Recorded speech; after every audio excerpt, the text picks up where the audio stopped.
Hello guys, कैसे हैं आप सब लोग। I hope you all are doing great. My name is doctor Abdul Wajid and I welcome you to effortless commerce classes. Guys, आज हमको chapter 3 start करना है, दैट इज़ कैपिटल बजटिंग। और अगर आपने मेरे पुराने वाले चैप्टर्स की वीडियोस नहीं देखी हैं, चैप्टर 1 एंड चैप्टर 2, जहां मैंने इंट्रोडक्शन ऑफ फाइनेंशियल मैनेजमेंट पढ़ाया है चैप्टर 1 में, एंड चैप्टर 2 में मैंने जितने भी टाइम वैल्यू के कॉन्सेप्ट्स हैं वो कराएं, साथ में आपको प्रैक्टिकल क्वेश्चंस भी कराएं, तो प्लीज़ आप उन वीडियोस को भी देख लीजिए, वो आपके लिए बहुत ही हेल्पफुल होंगी। So let's start with this chapter, that is chapter 3, capital budgeting. Guys, capital budgeting means क्या होता है? The investment decision of a firm, investment decision of a firm are known as capital budgeting. ठीक है, investment decision जो एक firm के होते हैं उनको ही हम क्या कहते हैं? Capital budgeting. अब इसको कैपिटल बजटिंग क्यों कहते हैं?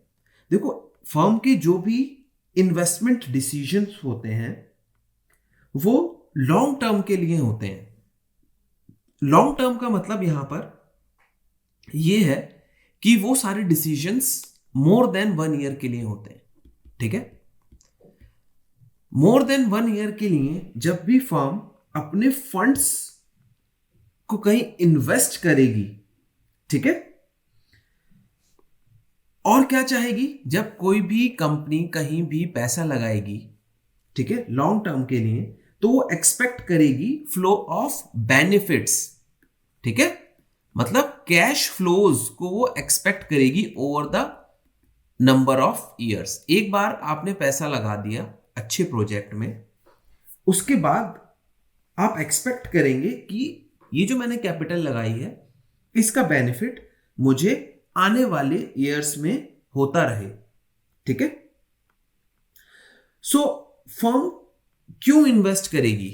इन्वेस्टमेंट डिसीजंस फर्म के अलग अलग हो सकते हैं, and guys it is one of the most important chapters in financial management, क्योंकि फाइनेंशियल मैनेजमेंट का जो बेसिक होता है हमारा वो इन्वेस्टमेंट डिसीजंस ही है। जब तक फर्म अच्छे से इन्वेस्ट नहीं करेगी अच्छे प्रोजेक्ट्स में, जब तक फर्म प्रॉफिट अर्न नहीं कर सकती है। ठीक है, और फर्म का एम क्या है? फर्म का एम है कि शेयर होल्डर्स की वेल्थ को मैक्सिमाइज करना।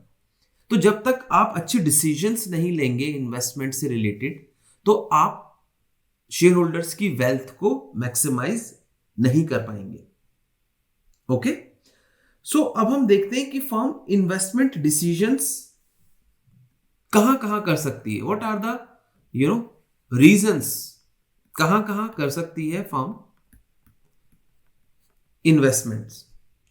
देखो, जनरली फर्म क्या करेगी? जो भी इन्वेस्टमेंट करेगी वो एक्सपेंशन के लिए करेगी, मतलब फर्म को और बड़ा होना है, ठीक है, एक्सपेंड करना है उसको, और प्रोडक्ट्स बनाने हैं या फिर अपनी मार्केट रीच बढ़ानी है, या कुछ भी ऐसा जो उसको एक्सपेंड करे फर्म को, तो वो उस वजह से इन्वेस्टमेंट कर सकती है।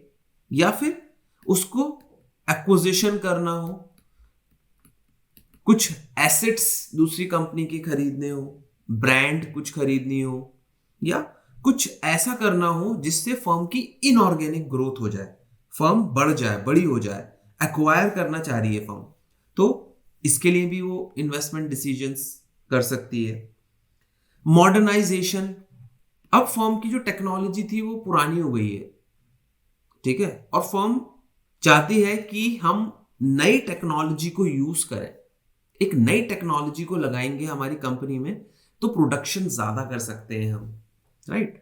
सो अगर कोई कंपनी ये सोच रही है कि मॉडर्नाइजेशन के लिए मुझे कुछ पैसा लगाना है, तो वो सारे डिसीजंस अगर उसमें वो इन्वेस्ट करेगी तो वो भी इन्वेस्टमेंट डिसीजंस में आ जाएंगे। ठीक है, ऐसे ही रिप्लेसमेंट के लिए, पुरानी टेक्नोलॉजी को रिप्लेस करना है, या फिर किसी भी चीज को रिप्लेस कर सकती है फर्म, टेक्नोलॉजी से रिलेटेड भी हो सकता है वो, या फिर एसेट से रिलेटेड भी हो सकता है, तो फर्म को एक बड़ा इन्वेस्टमेंट चाहिए होगा। सो ये सारे जितने भी रीजंस हैं हमारी लॉन्ग टर्म के इन्वेस्टमेंट से रिलेटेड है। इन्हीं डिसीजंस को यूजुअली फर्म कंसीडर करती है under capital budgeting. Okay, so now let's understand the features of capital budgeting. देखो, सबसे पहला फीचर जो मैंने आपको बताया वो मैंने आपसे बताया कि एक्सचेंज करेगी current funds for future benefits. अभी आप करंट फंड इन्वेस्ट करेंगे, मतलब करंट में आप फंड्स इन्वेस्ट करेंगे फ्यूचर बेनिफिट्स के लिए। ठीक है, एक तो आपका सब फीचर ये हो गया कि आप फंड्स को फ्यूचर बेनिफिट्स के लिए इन्वेस्ट करेंगे। सेकंड आपका फीचर हो गया कि लॉन्ग टर्म के लिए है, शॉर्ट टर्म के लिए नहीं है। जो भी आप इन्वेस्टमेंट कर रहे हैं वो लॉन्ग टर्म के लिए है। ठीक है, थर्ड, बेनिफिट्स जो होंगे हमको वो भी लंबे टाइम के लिए होंगे। ठीक है, benefits over a series of year. ऐसा नहीं है कि एक ही बार आपने पैसा लगाया और एक ही बार आपको फायदा होगा फिर नहीं होगा, राइट। सो एक बार आपने पैसा लगाया, जैसे हम बिजनेस में लगाते हैं, और ओवर द ईयर्स हम उसमें से क्या करते हैं, हमें कैश फ्लोज होते रहते हैं, मतलब कुछ पैसा मिलता रहता है। गाइस, एक इंपॉर्टेंट बात जो मुझे लगता है आपको यहां बता देनी चाहिए वो ये है कि जब भी हम कोई इन्वेस्टमेंट डिसीजन करते हैं कैपिटल बजटिंग में, तो हम उसका आउटकम, जैसे हमने कुछ इन्वेस्ट कर दिया और अब हम उसका आउटकम देख रहे हैं कि उसका आउटकम क्या होगा, तो उसका आउटकम हमेशा कैश फ्लोज से मेजर होगा। ठीक है, measured through cash flows and not by accounting profit. ये चीज बहुत इंपॉर्टेंट है आपको समझना। जब भी हम मेजर करेंगे किसी भी फर्म का आउटकम, मतलब उसने इन्वेस्टमेंट जो किया है उसका क्या फायदा हो रहा है, ठीक है, क्या बेनिफिट्स हो रहे हैं, तो हमेशा हम कैश फ्लोज में मेजर करेंगे and not the accounting profit, right. ऐसा क्यों होता है, ये बहुत इंपॉर्टेंट है आप लोगों के लिए जानना कि हम कैश फ्लो से क्यों मेजर करेंगे कि फर्म ने जो भी इन्वेस्ट किया है उसका बेनिफिट कैश फ्लो से क्यों मेजर करेंगे, अकाउंटिंग प्रॉफिट से क्यों नहीं। तो now let's understand why.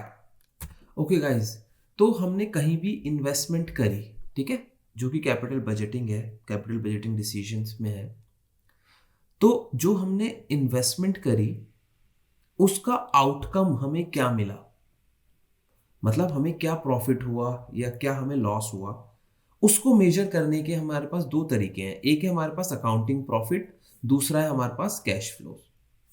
Accounting profit का मतलब क्या है कि कंपनी ने कितना पैसा कमाया, ठीक है, और कैश फ्लोज का क्या मतलब है कि कंपनी का क्या कैश आउटफ्लो हुआ और कंपनी के पास क्या कैश इनफ्लो हुआ।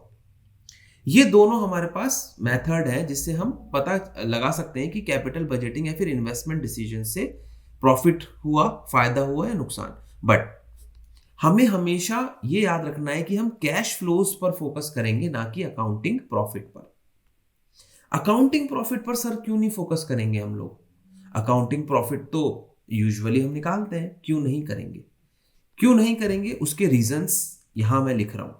देखो, अकाउंटिंग प्रॉफिट जो है वो अकाउंटिंग पॉलिसीज पर डिपेंड करता है, ठीक है। फर्म क्या अकाउंटिंग पॉलिसीज यूज कर रही है उसके ऊपर डिपेंड करता है अकाउंटिंग प्रॉफिट। और ये पॉलिसीज, अकाउंटिंग पॉलिसीज एक तो डिफरेंट कंपनी की डिफरेंट होती हैं, साथ में डिफरेंट ईयर्स की भी डिफरेंट हो सकती हैं, ठीक है। एक तो कंपनी वाइज डिफरेंस आ गया, दूसरा ईयर वाइज एक ही कंपनी में डिफरेंस आ सकता है अकाउंटिंग पॉलिसीज का, ठीक है। तो उससे क्या हो सकता है कि हमारा जो प्रॉफिट है वो एक ऑब्जेक्टिव फिगर नहीं मानी जाएगी क्योंकि डिफरेंस आ रहा है, ठीक है।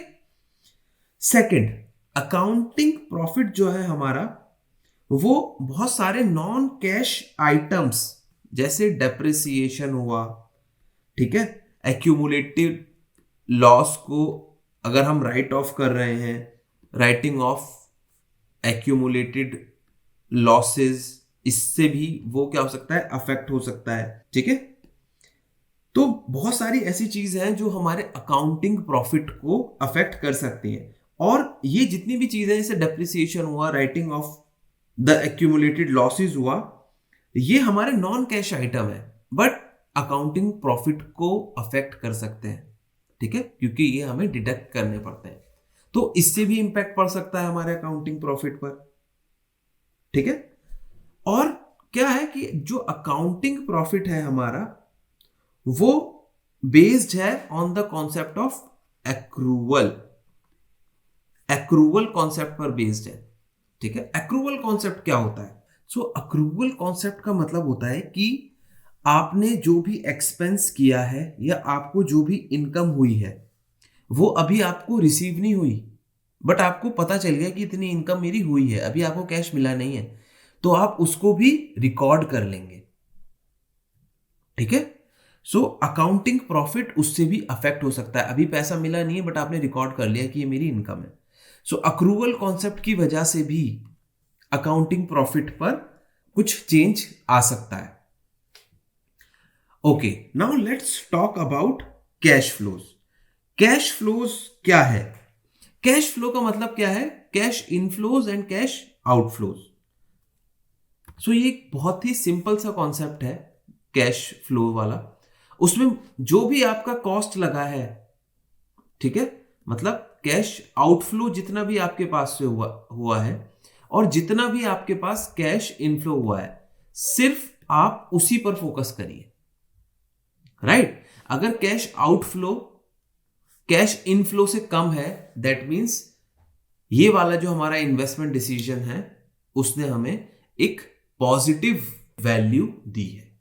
ठीक है, so it's a very simple concept. And जब भी हम कैपिटल बजटिंग डिसीजंस की बात करेंगे, उनके बेनिफिट्स या कॉस्ट की बात करेंगे, तो हम कैश फ्लोज को कंसीडर करेंगे and not accounting profit. Okay, एक चीज और, कैश फ्लोज जो है हमारा, ठीक है, कैश फ्लो वाला जो कॉन्सेप्ट है वो हमारा टाइम वैल्यू ऑफ मनी को भी कंसीडर करता है, और accounting profit ignores time value of money. TVM लिख रहा हूं, इसका मतलब time value of money. It considers time value of money. ठीक है, सो इन सारे रीजंस की वजह से कैश फ्लो को एक अच्छा ऑल्टरनेटिव माना जाता है, better than accounting profit. Okay guys, अगर आप टाइम वैल्यू ऑफ मनी के कॉन्सेप्ट से फैमिलियर नहीं है, तो आप मेरे चैप्टर 2 की वीडियोस देखिए, सारे लेक्चर्स उसके ऊपर हैं, जहां मैंने कॉन्सेप्ट भी समझाया है और साथ में क्वेश्चंस भी कराए हैं। तो आप चैप्टर 2 की वीडियोस देख सकते हैं, अगर आप टाइम वैल्यू ऑफ मनी आपको अभी समझ में नहीं आया तो। ओके गाइज, सो इस लेक्चर में हमने सिर्फ थ्योरी पढ़ी है। अब नेक्स्ट लेक्चर में हम लोग डिस्कस करेंगे techniques of capital budgeting. So guys, keep watching and keep learning. Thank you.